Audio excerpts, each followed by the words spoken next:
né? Porque muitos dos profissionais que hoje estão trabalhando em áreas que são tradicionais, essa área vai se digitalizar. O que a gente vê hoje também, assim, que é um grande medo, um grande terror que tem acontecido, é a inteligência artificial aparecendo e a mídia alarmando que isso vai acabar com muitos empregos e que tá todo mundo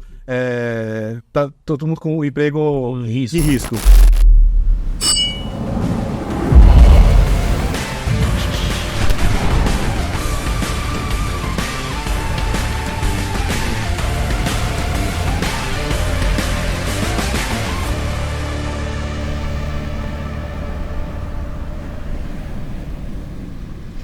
Fala, rapaziada, tá começando mais um Imersos, o podcast de empreendedorismo aqui do Litoral Paulista. Bom, você que tá acompanhando a gente, não esquece de se inscrever no canal, de seguir também a gente no Instagram, tá sempre os arrobas aí embaixo do Felipe, o meu, e sempre do convidado também. E para você que tá ouvindo a gente no Spotify, seja bem-vindo, boa viagem, bom treino. Você que tá escutando a gente, é um prazer poder acompanhar você na sua atividade e transferir um pouquinho de conhecimento para vocês também. Comigo para mais um episódio, meu co-host, compadre Felipe Fernandes. Mais um. Prazerzaço estar aqui. Hoje a gente trouxe um cara que manja de tecnologia e de uma dor recorrente que todo mundo tem, que é contratação de mão de obra, contratar certo, fazer time. Então, de novo, eu estou muito empolgado. E bora junto bater esse papo, Betão. É isso aí, com a gente para bater um papo aqui hoje, Thiago Yanomami, sócio fundador da Trampo. Seja bem-vindo ao Imerso, Thiago. Obrigado, Beto. Obrigado, Felipe. Foi um prazer. Obrigado pelo convite. São dois assuntos que eu amo falar e eu gosto muito, sou muito interessado, que é recrutamento e empreendedorismo. Espero que eu atinja as expectativas da audiência aí sobre o nosso papo de hoje. Ah, com certeza.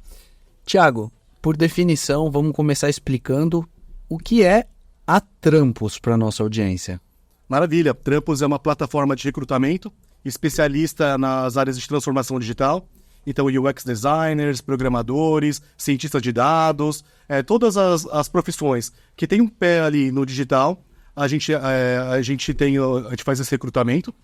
E hoje a gente está com cerca de 8 mil empresas que utilizam a plataforma para contratar, mais de 1 milhão de profissionais cadastrados na nossa base, especialistas nessas áreas em que a gente atua. Por a gente ser especialista nessas áreas, a gente consegue ter relevância entre outros players que são mais horizontais. A gente é especialista nesse assunto, então quando as pessoas pensam em recrutar profissionais digitais, elas pensam na Trampos e a gente consegue entregar de uma maneira excelente essa mão de obra para o mercado. Interessante. Mais de 1 milhão de pessoas cadastradas na base. 1 milhão, e isso só pensando em transformação digital e pessoas nesse ramo. Exatamente. Sempre esse assunto... a gente está conversando sobre digital, sobre programador. Tem gente que fala que está saturado. Você tem 1 milhão de pessoas na sua base. Você acha que está saturado ou está só no começo? Ainda tem um gap muito grande e vai aumentar esse gap entre a demanda com a mão de obra. A gente vai precisar de muito mais gente nas áreas digitais do que a gente tem hoje. E cada vez com a economia se digitalizando cada vez mais, isso vai só aumentar. Por isso que é muito importante também, além de fazer a conexão entre o mercado e a mão de obra, fazer a força de trabalho, fazer o treinamento desses profissionais. Porque muitos dos profissionais que hoje estão trabalhando em áreas que são tradicionais, essa área vai se digitalizar. O que a gente vê hoje também, assim, que é um grande medo, um grande terror que tem acontecido, é a inteligência artificial aparecendo e a mídia alarmando que isso vai acabar com muitos empregos e que tá todo mundo com o emprego em risco. De certa forma isso é verdade para algumas áreas, mas também o leque que isso vai abrir de profissionais e de oportunidades de trabalho também é imenso. Então, assim, é super necessário uma conversa, além da conexão entre a empresa e a força de trabalho, um trabalho de reskilling, né? De você ensinar os profissionais que estão trabalhando contigo, têm os expertise, já estão dentro da sua cultura, têm o know-how, só que eles vão precisar mudar a ferramenta. A forma de trabalho. Você fala assim que vai aumentar ainda mais a demanda por mão de obra, mesmo nesse cenário de inteligência artificial. Agora, queria te fazer uma pergunta. Você que você tá no mercado nichado para onde a rapaziada nova tá olhando, né? A molecadinha fala, mercado digital, vou estudar isso. Hoje você pode falar assim, tem mais vaga aberta ou mais profissional procurando trabalho? É polêmico, né? Porque assim, tem muita vaga aberta, tem muita gente procurando, mas o que falta é mão de obra qualificada. Né? Qualificação. Isso ainda no Brasil, o nível de entrada, para o nível de entrada, né, das áreas digitais, ainda tem bastante vaga aberta e tem bastante profissional. Só que conforme você vai subindo na pirâmide, vai ficando mais difícil você conseguir profissionais para cargos mais sêniores, para cargo pleno. Então, na base da pirâmide para júniores entrantes no mercado de trabalho, tem bastante vaga, tem bastante mão de obra. Conforme vai subindo, vai ficando mais escassa essa mão de obra. Então falta o cara especializado, o cara que vai ganhar um salário mais alto. Isso. Não tem esse cara. Não tem esse cara. É problemático isso também, porque o brasileiro precisa entender que a gente, tanto o brasileiro quanto quem tá aqui no litoral, né, tá competindo com o mundo todo. Esse tipo de profissional, ele trabalha em home office e tá todo mundo querendo ele. Sim, hoje em dia você compete com o mundo inteiro, mas ao mesmo tempo você tem oportunidades no mundo inteiro, né? Então assim, conheço gente aqui, depois que eu mudei aqui para Bertioga, conheço gente que tá trabalhando, que mora aqui, mas que trabalha para São Paulo, trabalha até para outros países, outros lugares que o limite geográfico hoje é pouco representativo nessa área digital. Sim, a gente sofre uma batalha também para manter as pessoas de TI, os nossos bons colaboradores de TI, manter perto, porque proposta sempre tem. Ô Thiago, você é um empreendedor por essência, né? Você teve uma ideia, você estava contando aqui no bastidores, desenvolvia trampos, peguei meu sócio, a gente foi para um coworking. Conta pra gente a sua trajetória, como que você chegou até aqui? Tá bom. Beto, eu não sou um empreendedor por essência, cara. Quando eu era criança, quando eu era jovem, assim, eu nunca pensei em empreender. Pra mim, eu ia trabalhar numa carreira, numa empresa tradicional, ter uma carreira tradicional, ia fazer toda a escadinha ali numa empresa e ia me aposentar, né? Acho que essa que era o que eu almejava também, porque assim, em casa, eu sou filho de japoneses. Meus pais nasceram no Japão, vieram pra cá. Eu acho que era uma cultura mais tradicional também e que eles enxergavam aquela trilha era uma trilha de sucesso. Sim. Na realidade, também, eu acho que muita gente daquela época, eu tenho 39 anos, né? Então, assim, eu acho que os pais da minha geração queriam que os filhos fossem um funcionário público, passassem no... Segurança, Essa é a história. E aí eu fiz faculdade de design, entrei no mercado de publicidade por conta da minha formação, trabalhei com criação, direção de arte, fui para planejamento também. E aí que começou a história da Trampos. Quando eu estava trabalhando nessas agências, naquela ocasião as contratações eram feitas essencialmente por indicações. E em 2008, que foi quando eu tive essa ideia, a agência que eu estava trabalhando estava começando a usar as redes sociais para fazer campanhas de publicidade. Em 2008 não tinha Twitter Ads, Facebook Ads, era tudo orgânico. Então, assim, as empresas... 2008 acho que tinha Orkut ainda. Tinha Orkut ainda. A agência que eu trabalhava, ela fazia campanhas no Orkut, mas não tinha um apoio nenhum para marketing. Então, assim, o que a agência que eu trabalhava fazia? A gente ia lá nas comunidades e falava assim, a marca X quer patrocinar a sua comunidade. A gente vai pagar X reais para vocês por mês e você vai falar sobre esse produto. E assim, muito de maneira orgânica, não era uma questão da plataforma, você paga para a plataforma e a plataforma distribui. Sim. Era na raça. Era na raça. O Twitter também era assim, na raça. É que naquela época a audiência era do creator, né? A pessoa que criava ali. E aí, assim, a gente fazia campanha de publicidade nas redes sociais e para começar... E a gente estava começando a fazer isso no Twitter e eu criei uma conta no Twitter para fazer o meu laboratório. Então eu falei assim, vou fazer uns tweets aqui para saber se eu coloco o link na frente da frase, eu vou gerar mais clique, ou se no final da frase eu vou gerar mais clique, qual hashtag que tá pegando, tá viralizando mais. Aí eu pensei qual tema que eu vou usar, e eu escolhi o tema trabalho. Eu falei assim, acho que trabalho é uma coisa que estão sempre perguntando para mim se eu tenho alguma vaga ou se eu conheço alguém para indicar. Eu falei assim, eu vou usar o tema trabalho para fazer esse Twitter temático que eu não ia usar o meu pessoal. Você tinha o quê? 17 anos? Não, eu tinha 20 anos. 20 anos, novão de tudo. E aí o Trampos começou aí. O que no começo foi uma questão de... um teste, um projeto pessoal, e que era eu passando as vagas para os meus amigos, e meus amigos pedindo para eu divulgar as vagas dele. Naquela época, em 2008, quem estava no Twitter era basicamente profissionais de comunicação digital. Então o negócio começou a viralizar muito, e aí... rapidamente, os RHs das agências estavam pedindo para eu postar as vagas lá para fazer a divulgação. Olha que coisa. E assim, Foi orgânico. foi orgânico. A demanda reprimida, né? É. Já existia. E aí, assim, chega um tempo que eu falei, putz, se eu continuar no Twitter, a minha audiência vai ser do Twitter. Eu preciso criar a minha própria plataforma para eu ter minha própria base e eu também começar a transformar isso num negócio. Porque por mais que eu tivesse uma certa relevância no mercado de recrutamento, aquilo não era um business por si. Por isso que eu falo assim, eu não sou por essência, foi uma coisa que apareceu e eu senti que eu estava sentado numa base gigante que poderia tirar numa mina de ouro ali, né? Que eu tinha que escavar. E assim como um amigo de longa data da faculdade, ele é programador, ele virou meu sócio, e ele falou assim, agora a gente precisa fazer uma plataforma para trampos, e a gente precisa fazer isso monetizar. A gente não sabia como, porque naquela época, o modelo de negócio das HR Techs eram cobrados candidatos. As empresas elas utilizavam de maneira gratuita os candidatos que pagavam para ter uma assinatura para acessar essa... Poder arrumar um emprego, né? Isso. São as plataformas tradicionais que a gente já conhece, assim, né? E foi um trabalho de evangelização do mercado, né? De falar assim, você vai pagar para utilizar a nossa plataforma porque a gente tem os melhores profissionais digitais que você precisa. E é um investimento seu, é um investimento da sua empresa ter acesso a esses profissionais. E aí, o nosso discurso de venda foi sempre tentar fazer os recrutadores entenderem isso. Então foi uma questão de mudança de paradigma de mercado. E isso foi uma mudança, uma tese que aí a gente começou a falar com os investidores também. Acho que isso já foi muito tempo depois, né? Então desde do Trampos, que a concepção foi em 2008, eu continuei trabalhando em agência, depois eu tive uma passagem pelo Grupo Abril.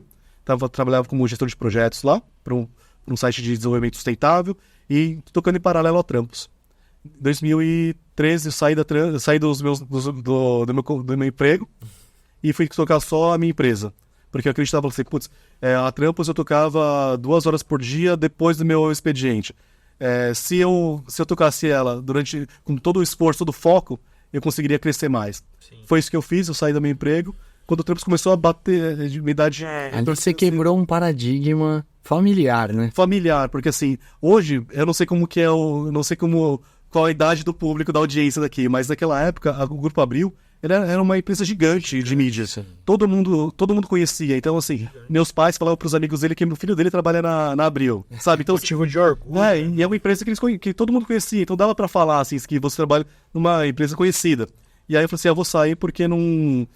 Eu quero ir atrás do meu sonho, eu quero ir atrás do meu negócio. E ali você já via o potencial dessa escala toda que poderia ter. Sim, e lá que surgiu a minha faísca de falar assim, cara, eu gosto desse negócio de empreender, assim, é um negócio que o esforço, ele é hercúleo e muito maior do que trabalhar, às vezes, numa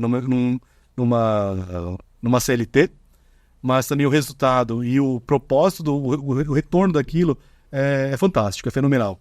Ainda mais trabalhando com o tema empregabilidade, que é um tema super sensível, né? Que tem uma função social gigantesca. Você impacta diretamente e positivamente a vida da pessoa de maneira muito, muito forte, né? Então, assim, se a pessoa ela consegue se empregar, ela muda financeiramente, ela muda os relacionamentos, né? A pessoa passa mais tempo da vida dela com o pessoal do trabalho. O que a gente recebe de feedback aqui. Fora que o cara entra de cabeça erguida em casa, né? Também. Exatamente. Não, impacta todo o ecossistema em volta dessa pessoa.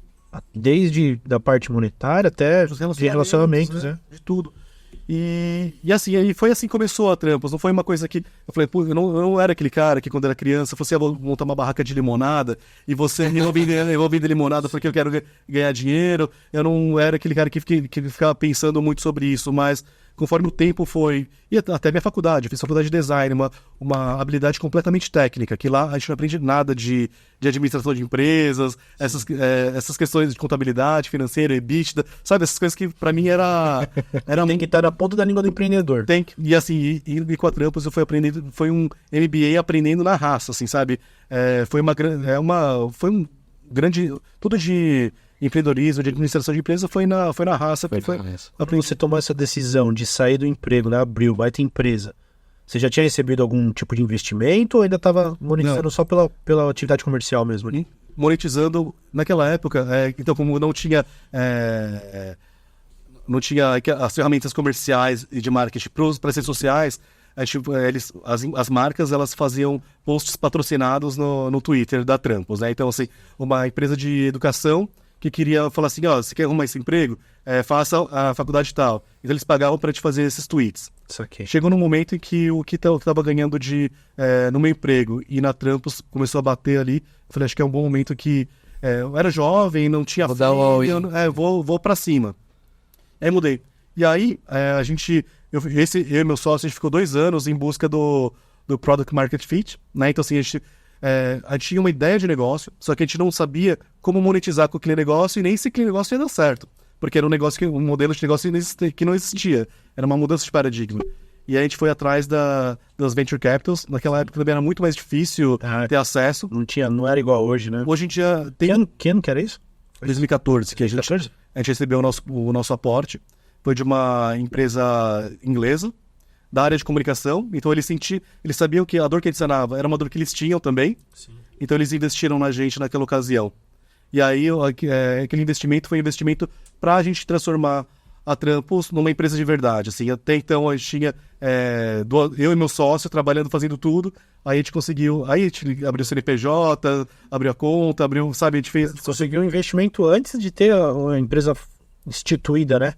Antes de ter o CNPJ da empresa. E aí, só que era assim, o nosso plano de negócio ali era muito louco, porque a gente era muito inexperiente, muito jovem. Falei assim, ó, a gente tem que break-even em 6 meses, assim, sabe? Foi uma correria, uma baita correria, assim. E aí a gente foi. Assim, foi o plano que vocês instituíram. Isso, exatamente, pra gente conseguir levantar capital. A gente ralou, ralou bastante, subiu a plataforma, mudamos o nosso modelo de negócio e conseguimos. Poxa, e aí foi dessa forma que a Trampos existiu, muito, muito na raça, assim, sabe? Sem pensar muito no... Foi trabalhando, trabalho árduo. Foi trabalhando e fazendo. Pegando um leão por dia. Isso, pegando um leão. Isso, e também, assim, o que eu vejo é que a essência da mentalidade de startup, sabe? Sim. Você começa com o mínimo produto viável. Sim. E aí você produz, aprende, erra, planeja de novo e vai fazendo esse ciclo várias vezes. A gente adota essa metodologia para tudo aqui. Vamos lançar um produto novo? Imerso, por exemplo. Não, a gente precisa do MVP. Uhum. Como que vai ser o nosso MVP? PowerPoint. Vamos fazer o PowerPoint, vamos chegar em 2 clientes, vamos tentar fechar um. Vamos operar dentro desse cliente, aprender rápido para começar a escalar. Uhum. Então a gente trabalha assim também. A gente dentro da pandemia, a gente passou por uma mudança muito grande. O papo aqui também é transformação digital, né? A gente tinha um jornal impresso, cara. E a gente já tinha um portal de notícias, só que ele não era tão evidente assim. A gente não operava ele como o principal negócio. O Grupo Costa Norte tem TV, tem rádio e tem um portal de notícias. Nessa época tinha um jornal e tinha revista também. Uhum. A pandemia fez a gente fechar tudo. Não podia circular papel, não era um agente transmissor. E junto disso veio a nossa transformação digital. E a gente conseguiu se inscrever num programa da Google, a gente foi aportado pelo Google, a gente conseguiu investir em tecnologia aí que começou a escalar o nosso portal. E hoje o portal é uma empresa de tecnologia. A gente trouxe uma série de metodologias para dentro de todas as operações que a gente aprende no ramo digital. Foi o que segurou a onda. O portal segurou a onda do grupo todo, cara. Por muito tempo. Que legal. Por muito tempo. Foi uma baita de uma experiência aí. A transformação digital foi necessária. Do jeito que tá todo mundo vendo ela ser necessária hoje. Uhum. E a gente teve que formar o nosso mão de obra. E aí entra a dificuldade da contratação, que é o tema que eu queria entrar. Tá bom, vamos lá. Porque a Trampos facilita a vida de quem tá buscando mão de obra especializada, né? Uhum. Como que você enxerga, assim, para ilustrar bem para nossa audiência de forma bem didática, a importância de contratar certo e o que custa contratar errado? Porque a galera não faz, eles não fecham essa conta. Não, cara, eu vou contratar o cara aqui, vou pagar R$1.300 e o cara não vai entregar. Uhum. E ele não entende que ele jogou, por exemplo, 3 meses de salário, jogou 4 pau fora por ter contratado ali, né? Beto, uma coisa que a gente pratica na Trampos e a gente recomenda aos nossos clientes é uma questão que a gente fala que é o recrutamento contínuo. Então, a gente está sempre, mesmo que a gente não tenha vagas abertas, a gente está sempre contratando. Então, falando para as lideranças, elas dedicarem um tempo para conhecer novos profissionais, conhecer novos candidatos, mesmo que não tenha uma vaga aberta, porque a gente entendendo que há uma rotatividade natural no quadro de colaboradores. E quando entram projetos novos, entram novas iniciativas, a gente precisa contratar, a gente não quer contratar de maneira apressada. Que aí entra essa questão de contratar errado. Então, assim, por exemplo, no meu caso, às sextas-feiras à tarde, eu sempre entrevisto 2 pessoas.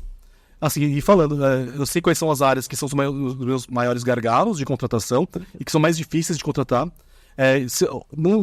Atualmente eu tô com vagas abertas ali.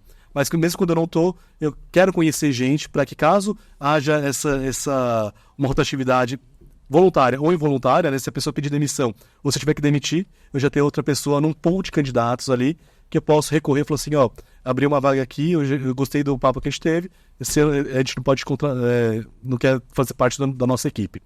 Porque quando a gente contrata rápido, contratar às pressas, a gente contrata errado, né? E qual o custo de contratar errado, numa média geral? Porque você deve ter uma estatística, né? Sim, geralmente são 3 vezes o custo do funcionário. Que é o prejuízo. Isso, é o prejuízo. Tem uma série de fatores ali, né, que estão inclusos. Desde o custo do RH, que dele conduzir todo o processo, ele fazer a requisição da vaga, fazer a abertura da vaga, fazer as triagem, entrevista, participar de todo o processo de contratação. Depois, quando esse profissional ele entra na empresa, ele precisa fazer um onboarding dele, então ele precisa fazer a rampagem, ele não entra já performando 100%, e é esperado disso, eu acho que também nem o gestor espera que o cara vai entrar e já vai performar 100%, então tem uma rampagem, ali, uma escadinha que ele vai sendo guiado, então numa média ali de 3 meses, até ele chegar ali começar a fazer uma entrega considerável. Então se você... E começar a entregar. Geralmente quando você contrata uma pessoa nova, é porque você está com uma demanda reprimida que ela precisa ser alimentada. Então, se você chega no final e o cara sai, a entrega que ele deveria estar fazendo, ele não fez, não vai fazer, então você já perdeu a oportunidade de ganhar esse dinheiro, você perdeu os 3 meses de rampagem e você perdeu o custo de contratação desse profissional. Então, por isso que é super importante fazer contratações assertivas. E atrasa o seu projeto, a sua ideia, né? Aquilo que você estava investindo, que você estava idealizando, por qual você contratou o cara, pode ir por água abaixo o projeto, né? Exatamente, você pode perder o time, porque você estava... Digamos que o projeto não estava no budget anual ali, não era o que estava planejado, e aí surgiu uma oportunidade que você tem que abraçar isso. Né? Então, assim, você não tá com todas as contratações na ponta da agulha ali para fazê-las, né? Então, é por isso que é interessante a gente ter sempre um pool de candidatos ali, os candidatos favoritos, que você consegue acioná-los e fazer uma oferta quando você precisa, assim.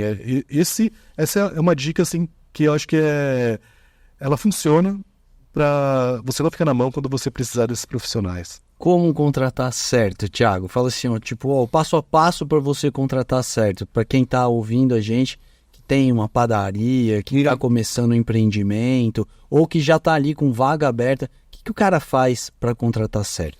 Primeiro, acho que tem uma lição de casa de fazer antes de abrir a vaga e divulgar a vaga, né? Então, é você entender internamente qual que é o papel quais são as atividades, fazer a descrição das atividades, o que esse profissional precisa fazer e o que ele precisa entregar, né? Qual que é o entregável, se é uma padaria, quantos pães ele tem que fazer, para você fazer essas contas de que se vale a pena contratar esse profissional, se ele não pode ter uma reestruturação interna para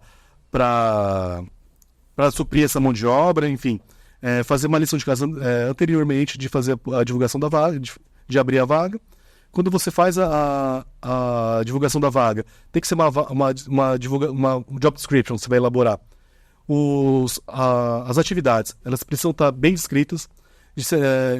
Hoje em dia, para você também ter mais sucesso na aquisição de profissionais, fazer uma explicação sobre a empresa, quais são os propósitos, qual é o propósito da empresa, quais são os diferenciais, fazer com que hoje o que a gente vê é que antigamente tinha as empresas, ela estava num poder muito maior do que o dos empregados, e isso está mudando aos poucos, né? Hoje as pessoas estão procurando as empresas para trabalhar. Sim.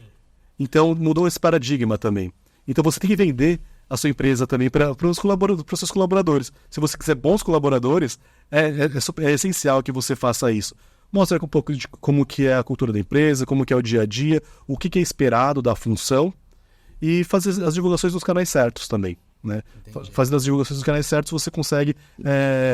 Então, se a gente pode resumir, basicamente ver de fato se você precisa, qual que é a necessidade daquele profissional para aquela vaga, faz a descrição da vaga de trabalho, vê se vai ter a demanda, estabelece o que esperar daquele funcionário, né? No caso de uma padaria, o cara tem que fazer 200 pães por dia, o cara tem que fazer 7 quilos de pão de queijo, tudo certinho. Depois que fez isso, fala um pouco sobre a empresa. Eu tô procurando um padeiro para fazer 200 pães, 15 pães de queijo para trabalhar numa empresa que tem esses valores. E aí achar os canais certos de divulgação. Exatamente. Aí tem uma questão a posteriori, né? Que são as entrevistas, a seleção. O que a gente vê falando para comércios ou para estabelecimentos muito pequenos, fica difícil de tentar de medir isso aí, né? De medir o que a gente faz hoje, né? Para médias empresas, até empresas que não são tão pequenas assim. A gente aplica um teste comportamental, a gente consegue ver quais são as habilidades que ele desempenha para certos tipos de arquétipos, né? Então, o cara que ele vai trabalhar com atendimento, então ele tem que ter boa comunicação, tem que ser mais sociável. O cara que ele trabalha com programação, ele precisa ser mais analítico. Então, tem os arquétipos. Isso de maneira para trabalhar com esse recrutamento, para trabalhar em pequenas empresas, eu acho que é mais difícil a gente ter. Mas o que o ideal que seria a gente fazer uma entrevista, que dá para fazer uma entrevista comportamental, né? Então, assim, você vê quais são os valores que são mais caros a você e que são compatíveis à sua empresa e elabora perguntas a partir disso, né? Por exemplo, pedir para perguntas abertas e pedir para que ele responda, cite algum cenário de que, para a gente ver trabalho em equipe. Então, ele citar em algum momento em que ele teve que lidar com uma discussão no ambiente de trabalho. E a partir das respostas que ele dá, a gente consegue medir como que ele se sai trabalhando em equipe, né? Ao contrário da gente falar, isso parece meio básico, mas para quem está começando, eu acho que é um bom caminho, assim, porque se a gente fala assim, como que é o seu trabalho em equipe? O cara vai falar assim, trabalho bem em equipe e sou bom. Mas se você pede para ele se dar uma situação e de como que ele resolveu, como ele lidou com aquela situação, a gente consegue ter mais insumo para trabalhar um perfil dessa pessoa. E o que a gente vê hoje também bastante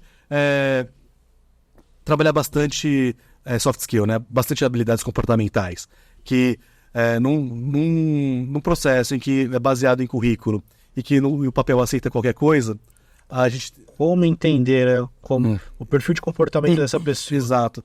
E é super importante também a gente ter em mente, quando vai fazer essa entrevista, quando vai abrir essa vaga, que tipo de profissional a gente espera, né, para aquela função, além das habilidades técnicas. As habilidades técnicas a gente consegue testar com a mão na massa. Literalmente, se for um padeiro, exato, faz um teste prático, mas as questões comportamentais a gente consegue detectar assim algumas coisas na entrevista. Mas isso é legal. Para mim, assim, eu começo a pensar, como é que eu vou fazer uma entrevista comportamental? É meio complexo para mim, né? Tipo, seria, quais valores aqui eu não abro mão que aconteçam e eu faço uma pergunta, tipo, como você se comportaria caso isso acontecesse? Deixa ele responder livre. Isso. Ou que nem algumas coisas algumas perguntas de recrutamento, né? Que a gente pergunta para a pessoa qual que é o hobby dela, né? E ela fala assim, mas parece que você está fazendo aquela conversa... Conhecendo mesmo. Ou não conhecendo, mas sabe, uma coisa que... Sem pé na cabeça. Uma pergunta sem pé na cabeça.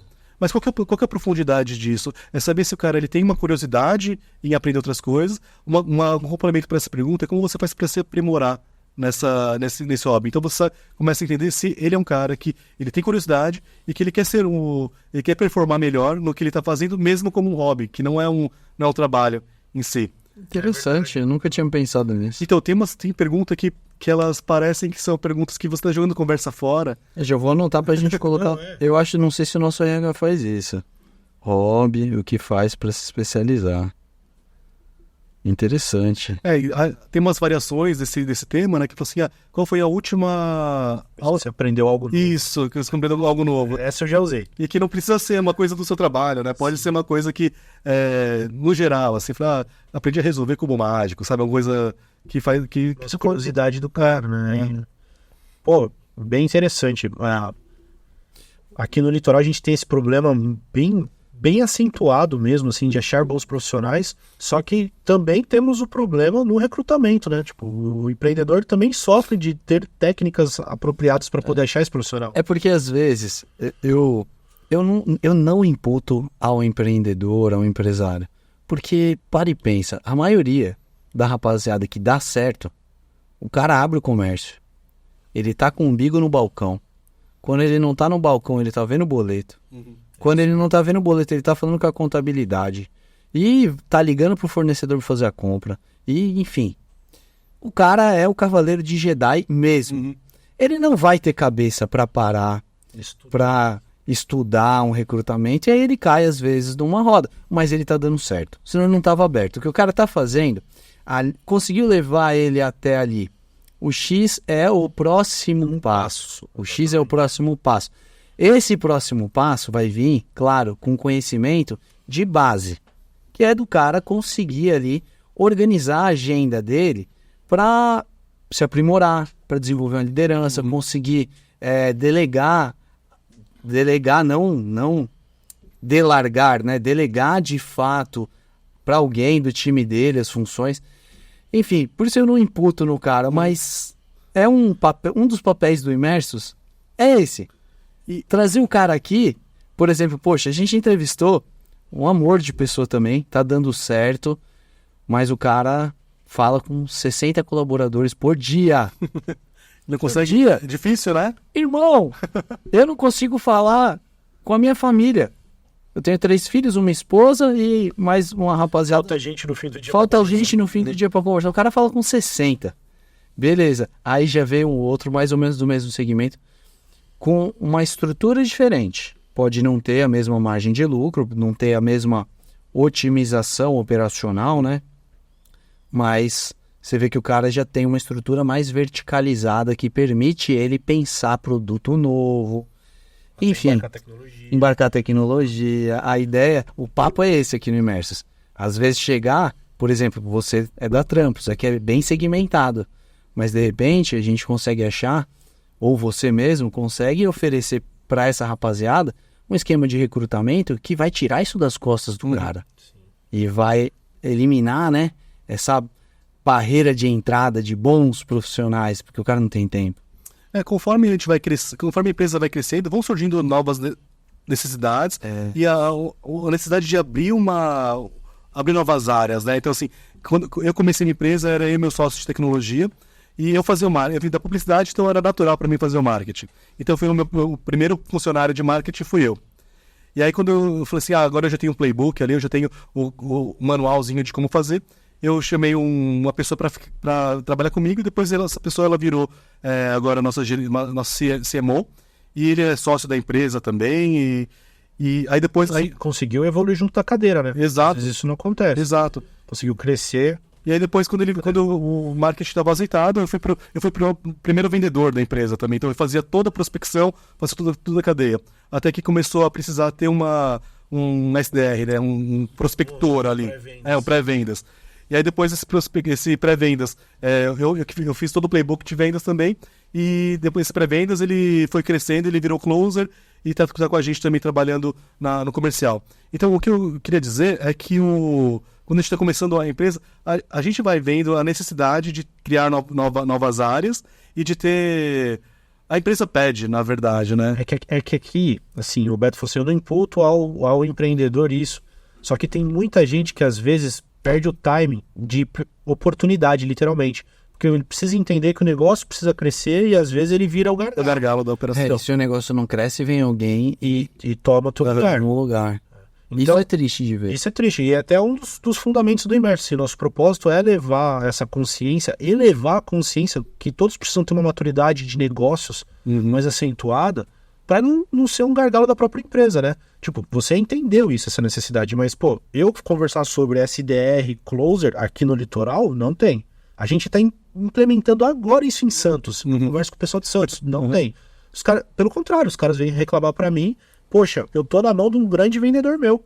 Eu falo assim, mas como que é a estrutura do teu comercial? Porque isso não era pra estar acontecendo, né?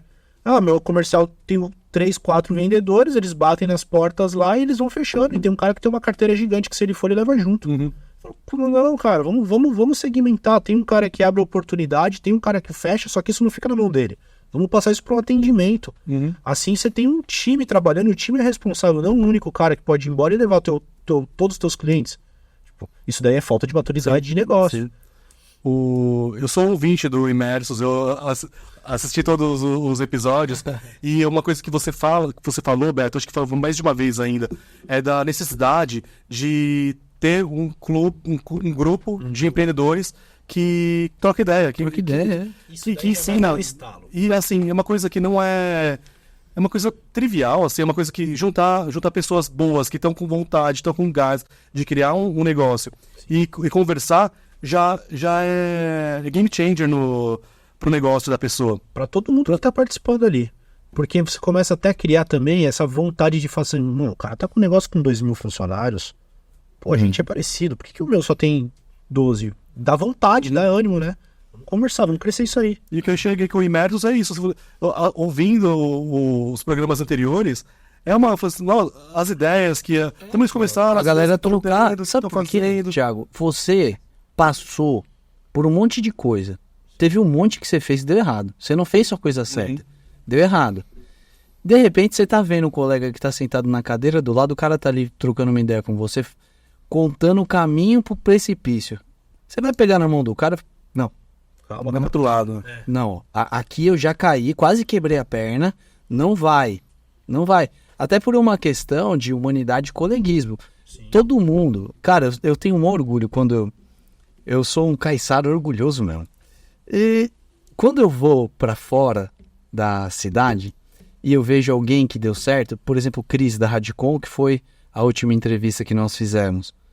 O cara tá exportando o que ele fez aqui na Bertioga pra Uberlândia, já tá atendendo todas as cidades no entorno de Uberlândia, fincou a bandeira dele em Santos também, tá atendendo, enquanto tem muito movimento contrário. Por exemplo, administradoras de condomínio, vieram várias de fora de Bertioga e do litoral, desceram a serra e jantaram o mercado, que antes era da rapaziada de cá.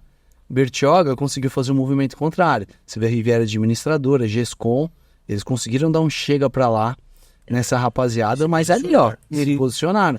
Só que, as histórias não contadas são trágicas às vezes, de gente que perdeu o emprego, perdeu o restaurante, perdeu um negócio, porque abriu um pouquinho mais eficiente do lado.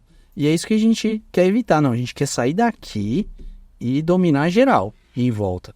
Esse é o objetivo, colocar a galera sentadinha, ensinar as técnicas de batalha e sair igual o 300 correndo aí na batalha. Imersos não é só um podcast, é um movimento, literalmente, para começar a reunir essa galera do litoral e de alguma forma compartilhar conhecimento e aumentar a consciência sobre negócios. Agora, Thiago, eu achei muito bacana o seu caminho, né? Você sou de uma família tradicional e meus pais esperavam uma carreira, que eu seguisse uma carreira tradicional. Quando você saiu da Abril, pra eles deve ter sido um choque, né? Nossa. Porque, imagina, senta com os amigos, meu filho trabalha na Abril. De repente, meu filho não trabalha mais na Abril. Como que foi essa dinâmica familiar? Foi uma dinâmica...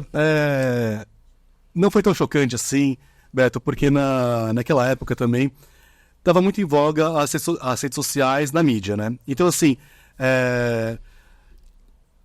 Consiga seu emprego pela internet era uma coisa que não era uma coisa tão trivial assim, sabe? Então, tinha matérias da Exame saindo assim, ó, como você conseguir seu emprego pela internet, na Vejinha, então teve na revista Veja, teve um monte de veículos de mídia que deram ali a notícia da Trampas, que a gente estava fazendo uma coisa ali que era diferente. Então você tem a mídia para ajudar. E assim, e meu pai, assim, por mais rígido que ele fosse, assim, naquela época, agora que ele tá mais velhinho, ele tá mais suave. Mas ele vendo assim, meu filho tá aparecendo no jornal, tá na TV, não sei o quê. Também é motivo de deu uma... Sabe o que tá fazendo. Não, deu uma livre e falou, pô, isso aqui é uma coisa... É uma coisa sólida que ele tá querendo... A ideia, pelo menos, era uma ideia sólida do que tava... Porque o negócio ele é passível de falha, de não dar certo. E também tudo bem, né? Não tem... Eu acho que as falhas fazem a gente até crescer. Mas acho que não foi tão traumático porque já estava sendo validado pela mídia, assim, né? A iniciativa da Trampos. E aí veio a pandemia, você falou, eu estava em São Paulo, trabalhando no escritório, pandemia, home office. E aí você veio parar na Bertioga. Sim, a gente tem o escritório ainda ele existe lá em São Paulo. A gente está na Avenida Paulista com a Consolação ali. Só que desde a pandemia acho que foi utilizado muito poucas vezes, né? E a ideia, quando teve o lockdown ali, eram 15 dias de lockdown, inicialmente achei que eram 15 dias que a gente ia ficar em home office. 15 dias daria para aguentar. Meu filho tinha 3 meses na ocasião, se não me engano. Nossa. Assim, 15 dias dá para aguentar um bebê recém-nascido dentro de um apartamento, você trabalhando junto. Mas aí começou a virar 3 meses. Quando deu 3 meses, já não estava dando mais, porque onde eu morava, o meu apartamento não estava adaptado para trabalhar de casa. O meu filho ele ficava chorando, sabe? A dinâmica da casa era uma dinâmica complicada. A gente falou assim, vamos... Eu acho que a pandemia não vai acabar tão cedo, vamos pro litoral, vamos escolher uma cidade que seja próxima a São Paulo, vai ficar perto dos nossos pais, mas que seja uma cidade legal, que tenha estrutura. E aí a gente veio para Bertioga. Inicialmente também a gente ia ficar assim, quando a pandemia acabar, a gente volta para São Paulo, vai ser vida que segue, vai estar tudo normal. Só que a gente se apaixonou bastante pela cidade. A gente viu que antigamente, antes de ter o filho, eu e minha esposa éramos pessoas super cosmopolitas, de ir para bar, ir para balada, sabe? Curtir a noite, assim. Com filho pequeno é difícil isso acontecer. Muito mais. E ao mesmo tempo, criá-lo aqui é incrível, né? Então, assim, a segurança que a cidade proporciona, o clima, o ambiente, é uma coisa que... O quintal, né? Praia é o quintal. Ele vai pra praia todos os dias, antes de ir pra escola. Então, é uma coisa que eu não me vejo morando em São Paulo mais. E pra ele foi um baita presente da gente ter vindo pra cá. Eu vejo que a cidade é uma cidade muito promissora também. Eu tô abrindo meu segundo negócio aqui de paisagismo. A gente abriu no final do ano passado. Esse mês a gente já... Aliás, esses 2 meses, janeiro e fevereiro, a gente já conseguiu alguns clientes que... a gente está com obras rolando simultaneamente lá na Riviera e em Guaratuba também.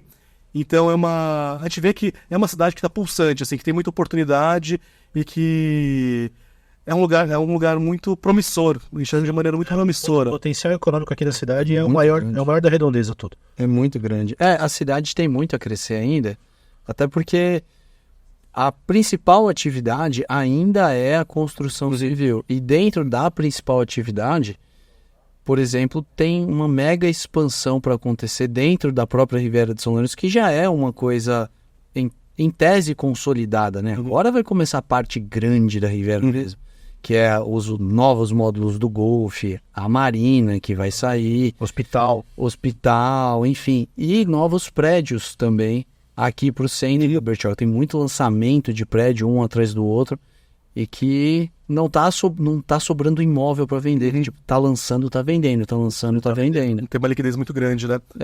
Mas ao mesmo tempo, Beto, acho que vai contra a minha tese que eu tinha até então como empreendedor, né?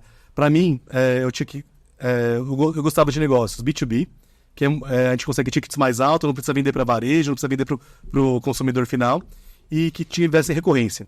Então, assim, o SaaS, o Trampos é uma empresa B2B, que a empresa é nossa cliente e eles pagam todo mês. A taxa a gente tem uma previsibilidade de receita, a gente sabe quanto que a gente precisa investir para ter o payback, para ter o nosso CAC. E vindo para cá, com esse novo, com o Landscape Riviera, que é a nossa empresa de paisagismo, isso muda completamente, mas também, cara, é um tesão, assim, ter um novo empreendimento, ter uma coisa nova para fazer, é um outro tema e é incrível. O desafio do incerto, né? Aquele frio na barriga e agora, né? Mas também tem muito B2B nesse mercado, muito B2B. Tem, né? Arquitetos, construtoras, tem muitas construtoras. Quando a gente desenhou o nosso ICP, o nosso perfil de consumidor ideal, é o proprietário. É o proprietário que ele é o cara que pensa com mais cuidado, com mais afeto no jardim dele, né? As outras, para trabalhar para B2B, é uma questão de investimento, né? Você vai valorizar um negócio, então eu vou criar, eu vou colocar aquilo. E aí o ticket aumenta, tem umas particularidades ali de negócio que modelando... Sem o intermediário, você aumenta a margem. Sim, é mais inteligente, ainda mais com todo esse background que ele tem de startup, cara. Entendimento de processo de venda que você já sai na frente de todo mundo aqui pra conseguir vender. Isso que eu acho legal, você sabe, porque eu não sou um cara essencialmente de empreendedor, eu me tornei esse cara, e hoje eu fico, não sei, talvez um dos meus passatempos é ficar pensando em possibilidades de negócios. Né? Mas assim, muitas vezes, na verdade, a maior parte das vezes dá em água, você fala, não, aí você chega num ponto ali e fala assim, não, isso aqui não vai dar certo. Então, e algumas vezes tenta e não dá certo mesmo, outras vezes tenta e dá certo. Mas assim, tá sempre pensando numa... O que poderia virar um negócio? Qual seria a oportunidade? Aqui tem muita coisa. Tem muita oportunidade. Aqui tem muita oportunidade. Teve uma época que eu reclamava de um negócio que aconteceu aqui no Costa Norte, que hoje em dia eu acho que isso daí é o que sustenta o nosso crescimento, assim, a nossa forma de gerir e pensar. A gente, eu e Beto, trabalhamos, sei lá, mais de década junto, e a gente nunca passou 6 meses vendendo a mesma coisa. Nunca. Tipo, quando a gente terminou de formatar um projeto e a gente vendeu ele, e ele tem capacidade de escala ainda de vender, às vezes a gente já tá com um outro negócio. Mas essa questão do intraempreendedorismo. Eu vou dar um exemplo do que a gente está pensando agora, né? Nesse exato momento. Por exemplo, muita gente, né? 81 mil pessoas utilizam o serviço de travesseiros de balsas entre Santos e Guarujá. Todo dia. Passam 61 mil pessoas, de um lado para o outro, várias vezes. E o cara vai lá e pesquisa a fila da balsa. Vai lá, balsa, se você pesquisar pelo termo nativo, balsa Santos Guarujá, aparece o Costa Norte lá na frente. O nosso portal.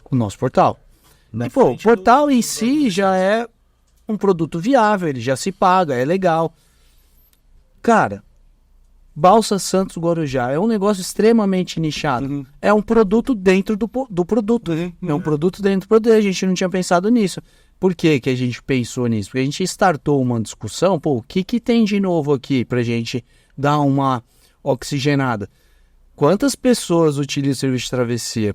É um produto, sim, um chamariz para Sem Parar, para Veloy, para a própria Dersa, Departamento Hidroviário. Então eu tenho certeza que eu vou entregar para 500 mil pessoas em 3 meses a sua marca, certeza. É um produto dentro do produto. Muito legal. Muito doido, né? A gente faz esse exercício, assim, diário. Todo dia. Todas as reuniões que a gente faz. Tem muito boleto pra pagar. Passando aqui o dia inteiro. Só que a gente tá sempre conversando sobre qual que é o próximo passo. Qual que é o próximo passo.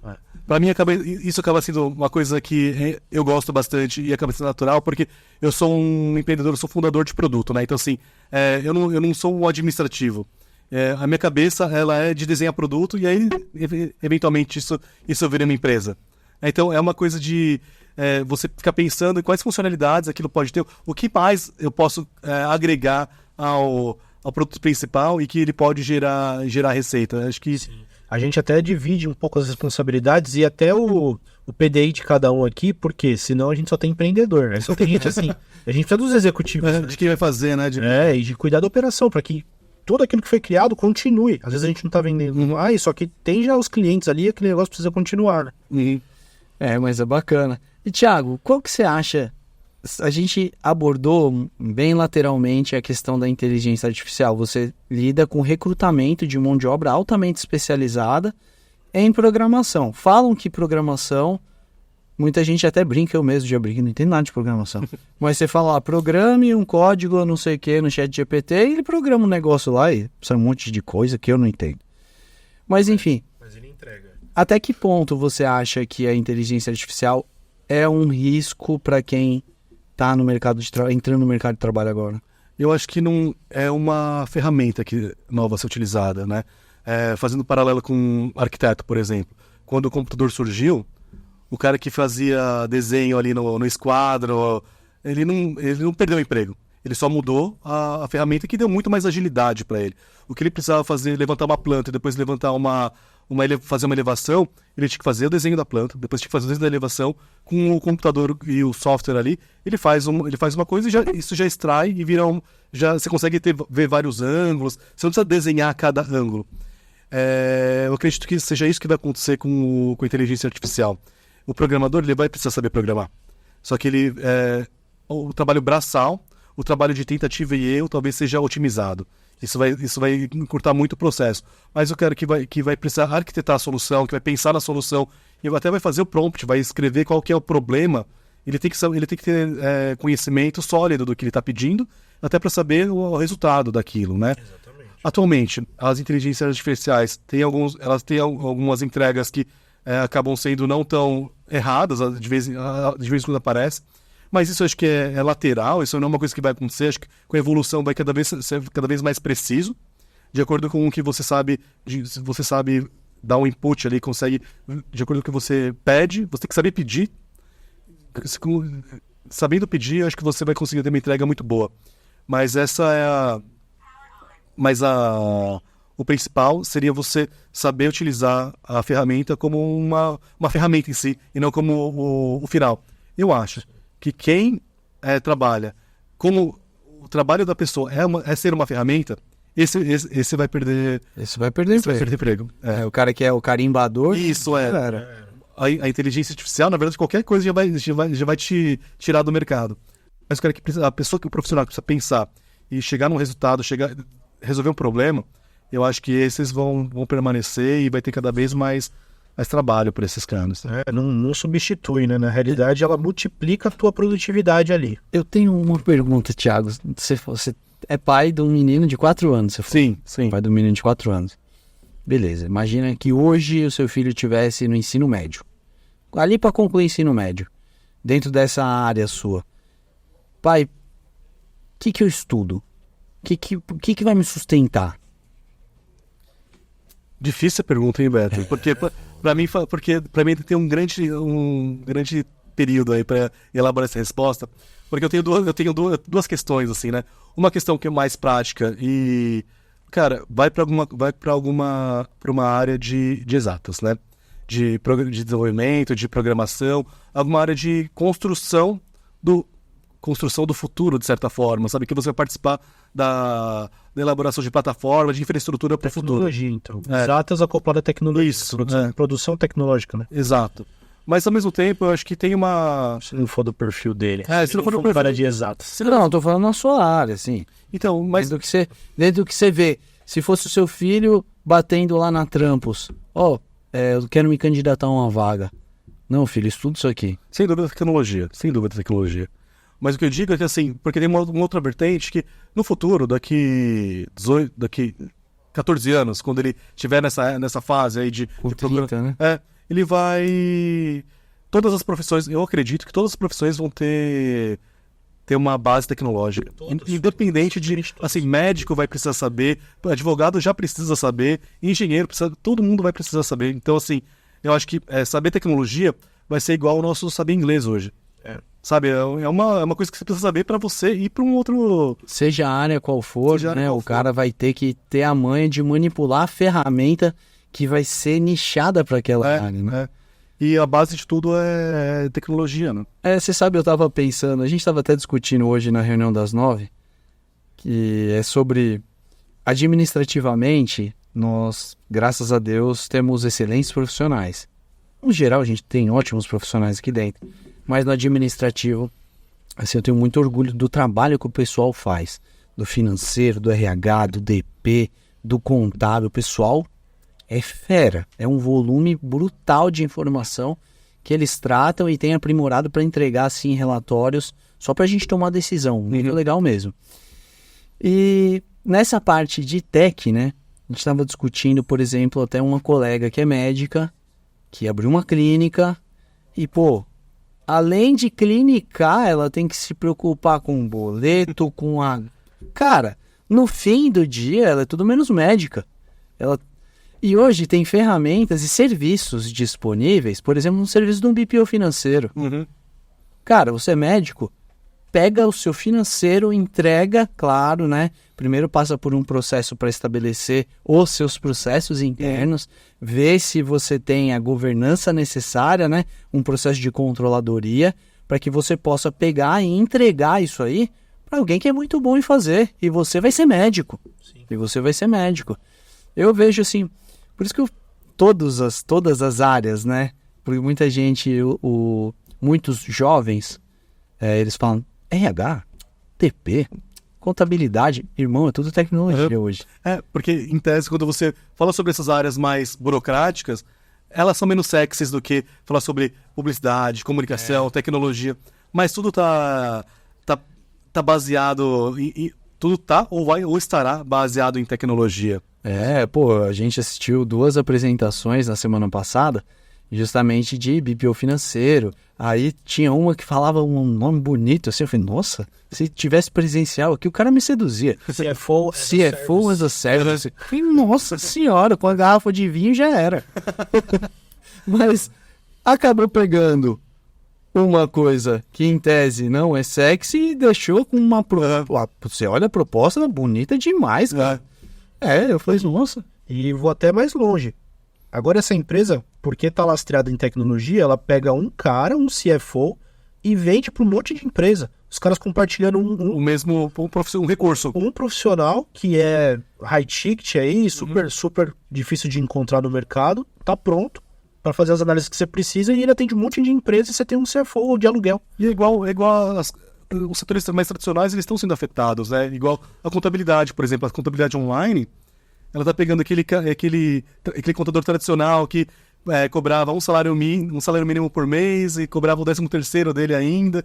Ele era um custo que você tinha, que agora, isso com tecnologia, você consegue diluir esse custo para um monte de cliente e cada cliente paga R$100. É um décimo do valor que ele paga. Pega os próprios sistemas de ERP, né? Nós usávamos o Proteus da TOTOS. Nossa, cara. O nosso melhor pessoa de tech hoje veio para ser desenvolvedor Proteus. Só pra isso. E, mano, era 4,5 conto de mensalidade. Fora os 2 servidores para rodar em redundância e os 60 pau de implantação. Beleza. Trabalho hercúleo, funcionou, atendeu. De repente veio o homem e substituiu tudo por R$500 por mês. E eu não preciso de servidor. E absurdo também. E atende, ó, maravilhosamente bem. Eu não sei te descrever quantas horas eu fiquei processando o documento pra gente poder transferir o antigo RP pra TOTOS. Aí na hora que falou assim, vamos trocar o RP... Não, pelo amor de Deus. A primeira coisa que eu pensei foi assim, faz sentido, o momento pede, vocês estão certo. Por dentro eu tava chorando. Falei, mentira que eu vou passar mais um Natal processando o documento, cara. Foi assim, ó. A gente baixou planilhas, ele consumiu tudo, tinha inteligência artificial lá que fazia, limpava, foi muito rápido. É por isso que eu digo assim que a infraestrutura de serviço, digital, de serviço que está sendo criada, tem muito espaço ainda. O que a gente tem de processo burocrático, que pode ser desburocratizado através de tecnologia, é um campo verde ainda. O grande negócio é preparar a empresa para isso. Esse é o X, é preparar a empresa... Porque se você não prepara, não faz essa adaptação, né?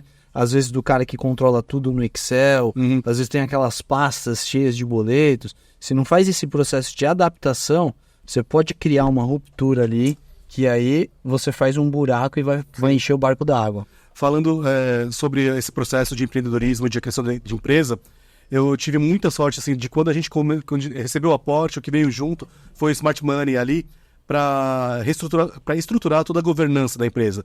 Então, desde o começo, a gente sabia que as coisas, os aspectos mais básicos de você separar a conta PJ da conta PF, até ter todo o livro de contabilidade prontinho ali, tudo certo, para que quando a gente, conforme a gente vai crescendo, já está tudo estruturado desde o começo. E até para uma eventual venda, a gente já está com os livros todos feitos para fazer uma due diligence ali. A gente consegue entregar todas as informações que pedem. Então, é uma coisa que no dia a dia é super importante para a contabilidade, para ter todas as informações à mão. E para o futuro da empresa, que caso ela venha a ser vendida, você já está tudo preparado. Tô achando que tem alguém de olho na Trampos, hein? Vamos ver o que tá. Cara, teve uma história muito bonita, a gente acabou esbarrando no Orkut. Toda vez que fala essa palavra Orkut, eu lembro do Gabriel Bólico. Te contei essa história já. Cara, um menino novo que era da Shop B de videogames, de Curitiba. Cara, que história bonita. Acho que eu ouvi uma história sobre ele. A gente fez o G4 de Gestão e Liderança Presencial junto. Nós passamos 3 dias juntos. Levei ele fiz questão de botar ele no carro e levar no aeroporto. Moleque, Moleque não, um homem. Você vê que é um cara de princípio ali, 36 anos, se eu não me engano. pai teve um AVC, ele virou arrimo de família com 19 anos, começou vendendo na internet, passou por todos os perrengues, e de alta e baixa, quando não vendia mais PlayStation, enfim. Aí ele anunciava, pra você ver a cabeça do empreendedor, né? Ele me contando, cara, eu anunciava no Orkut, eu entrava com outros perfis, pedia pros meus amigos entrarem lá e comentarem, falar que tinha credibilidade. E na pandemia, ele já vendia Sony direto, ele conseguiu comprar direto da Sony. Veio a pandemia, a Sony anunciou que só ia vender o Play 5 online, e ele era o cara do Play 5 online. Aí ele estourou, no fim, ele falou, vou proporcionar, né, essa transformação que eu tive na minha vida para os outros. Montou uma escola de e-commerce chamada E-Commerce Puro, tá bombando também. Quando ele estava olhando para e-commerce puro, pessoal grande foi lá, viu, pô, Shopee B, a gente quer comprar Shopee B. Ele falou, opa, vocês querem comprar? Ou eu vendo, ou eles vão montar alguma coisa do lado e me arrebentam. Vendeu, se eu não me engano, por 50 ou 60 milhões de reais, cara. 36, né? Só que é uma história bonita. Olha, pra mim, você escuta a história do cara, você fala, merece 1 bilhão, velho. Beto, eu acho que o mais legal da gente estar vivendo é esse momento que a gente está vivendo é um momento que tem muita oportunidade aparecendo. A gente vê que na região tem muita oportunidade geograficamente, mas no mundo digital, como a gente está começando a ter uma maturidade digital, tem muita oportunidade para se empreender, para fazer coisas novas, e isso pode ser tanto quem mora aqui, quem mora em São Paulo, quem mora em qualquer lugar. Não, a barreira geográfica não é um problema, e todo mundo pode ter uma história dessa. É possível, sabe? Com o digital é barato, você consegue trabalhar no esquema de startup enxuta, que você começa com um mínimo produto viável, que não te custa muito, valida mercado e ataca a tese. Se der errado, você vai lá, faz o ajuste, valida de novo. Então, assim, hoje é mais fácil você abrir um negócio, você com a tecnologia, com a internet, você consegue abrir de maneira barata e de qualquer lugar e atendendo o seu entorno, o seu estado, o Brasil e o mundo, né? Então, eu acho que tem a Trampos começou assim, a Trampos hoje tem clientes no Brasil inteiro, mas eu poderia comecei em São Paulo, mas eu poderia estar aqui, assim, sabe? Não tem problema nenhum para começar a empreender. Hoje é uma carreira muito difícil, tem muitos problemas, tem muitas batalhas ali, mas Como tudo na vida, né? Não é fácil. Fê, já recebi uns 3 chamadas do horário. Obrigado, meu irmão, mais uma vez. Pô, eu que agradeço. Agradecer também ao Thiago, baita papo, foi super esclarecedor. Conversa rica, do jeito que a gente gosta. E bora pra cima, bora pros próximos. Isso aí, Thiagão. Cara, um prazer ter você na cidade e foi um prazer te receber aqui no Imerso. Obrigado, viu? Novamente, Beto, obrigado pelo convite. Foi muito legal essa conversa. Espero que tenha dado uma luz ou inspirado, de certa forma, as pessoas que estão assistindo. E você vai levar um pedacinho do grupo, ó, TV Cultura Litoral, pra você sempre lembrar da gente quando for fazer uma anotaçãozinha. Valeu, muito obrigado. Tá certo. E rapaziada que acompanhou a gente até agora, bom, não se esquece de se inscrever no canal do YouTube. Segue a gente nas redes sociais, no Instagram. Vamos deixar o @ de todo mundo na descrição do vídeo. E no Spotify também. Segue a gente lá, que todos os episódios do Imersos estão disponíveis lá na plataforma para você escutar enquanto faz uma atividade física, enquanto viaja no seu carro. Sempre um prazer acompanhar você. E até o próximo mergulho.